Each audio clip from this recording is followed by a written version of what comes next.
Independent Urdu کے لیے میرا کالم آپ کی خدمت میں حاضر ہے۔ اس کا عنوان ہے مذاکرات کی میز پر آخری کارڈ کس کا۔ سرد شاموں میں پرانے زخم درد سمیت لوٹ آتے ہیں، اور حالات بھی کچھ یوں کہ زخم تازہ بھی رہے اور رفو کا تقاضا بھی رہے۔ دسمبر قومی زخموں کو دہرانے کے لیے ہر سال آ جاتا ہے۔ اس ماہ کی 16 تاریخ 2 زخم تازہ کرتی ہے: سقوط ڈھاکہ اور سانحۂ آرمی پبلک اسکول۔ ہر بار دسمبر میں ماضی سے سیکھنے، مستقبل روشن رکھنے، قوم کو سچ بتانے، حمود الرحمن کمیشن رپورٹ عام کرنے، سانحۂ آرمی پبلک اسکول کمیشن کی رپورٹ منظر عام پر لانے جیسے مطالبات سامنے آتے ہیں، اور سیاسی رہنما بیانات بر سیاسی ضروریات ماضی کے اس تاریک باب کو کھولنے اور فراموش نہ کرنے کی اہمیت پر زور دیتے ہیں۔ ہر سیاسی اپوزیشن ان دونوں معاملات کی موجودہ سیاسی دور سے مماثلت اور ان جیسے سانحوں سے بچنے کے لیے بھرپور مہم بھی چلاتی ہے۔ کچھ ٹویٹر ٹرینڈ، کچھ بیانات اور ضرورت کے تحت اینٹی سیاست کا ڈھول بھی پیٹا جاتا ہے۔ چندہ غم نہیں کہ 17 تاریخ کو بھلا دیا جائے کہ یہ 2 سانحے ہوئے ہی کیوں تھے۔ سقوط ڈھاکہ کی جڑیں آمریت میں پیوست ہیں۔ جنرل ایوب کی طویل آمریت اور 1 یونٹ جیسے فیصلوں نے قوم کو تقسیم کیا اور منقسم قوم میں تفریق اور نفاق کے بیچ سے 2 لخت ہونے کا راستہ ہموار کیا۔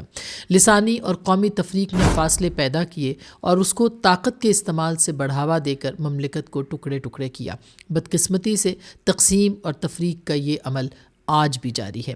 قومی زبانوں اور قومیتوں سے جس طرح لا تعلقی اختیار کی جا رہی ہے، یہ حد درجہ خطرناک ہے۔ حال ہی میں 26 نومبر کے بعد پختونوں کی پروفائلنگ کی شکایات اور پھر ایک مخصوص گروہ کی جانب سے ہوا دینا بھی اسی سلسلے کی کڑی ہے۔ قوم اور نسل کی بنیاد پر پروفائلنگ جہاں قابل مذمت عمل ہے، وہیں حکومت اور ریاستی اداروں کو نہ صرف دہشت گردی کے تناظر میں اس معاملے سے نمٹنے میں احتیاط سے کام لینا ہوگا، بلکہ افغان شہریوں جیسے معاملات میں حد درجہ شفافیت بھی رکھنا ہوگی۔ سقوط مشرقی پاکستان کے کئی ایک عوامل تھے، تاہم گرتی ہوئی دیوار کو آخری دھچکا انتخابات میں عوامی رائے کو مسترد کرنے سے لگا۔ بدقسمتی کہ مینڈیٹ 1971 میں بھی تسلیم نہ ہوا، مینڈیٹ آج بھی انکار کیا جا رہا ہے۔ بہرحال آئین 71 میں موجود نہ تھا، مگر اب آئین موجود ہے اور اسی پر عمل درآمد پاکستان کی بقا کے لیے ضروری۔ جمہوریت اور ریاست کے معنی گویا بدل چکے ہیں۔ اختیار اور اقتدار کیا، مختار اور مقتدرہ کون ہے؟ ریاستی عملداری اور طاقت کے مراکز عدم توازن کے شکار ہیں، اور نئے سانحوں سے بچنے کے لیے کسی مکالمے مذاکرے کا آغاز کیوں ممکن نہیں، اور اس کے لیے کیا کیا اقدامات کرنے ہوں گے؟ ریاست اور سیاست کو اس پر سنجیدگی سے غور کرنا ہوگا۔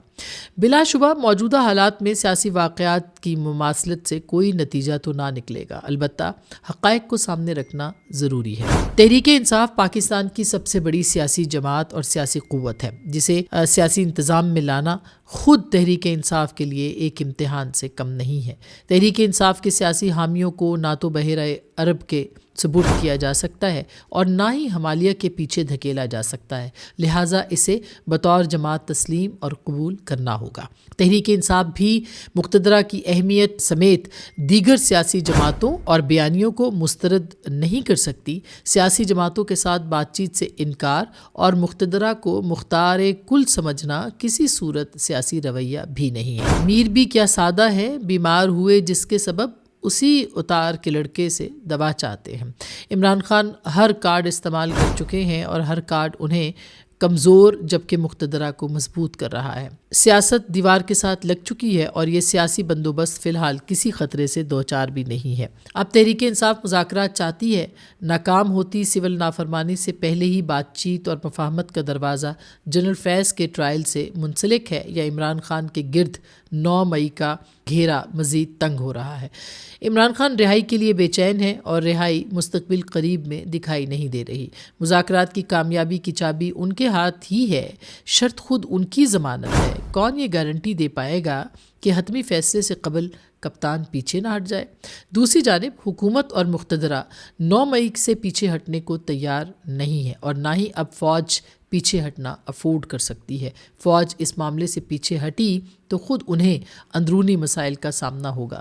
یہ ڈیڈ لاک کسی ایک کو توڑنا ہے، وہ کون ہو سکتا ہے؟ سر دست مقتدرہ مضبوط قدموں پہ کھڑی ہے۔ مذاکرات کی میز پر بیٹھی تمام سیاسی قوتیں بند مٹھی کے ساتھ بیٹھے، لیکن انہیں ایک ایک کر کے اپنی انگلیاں کھولنا پڑیں گی۔ سانحوں سے بچنے کے لیے سانحے یاد رکھنا ضروری ہے۔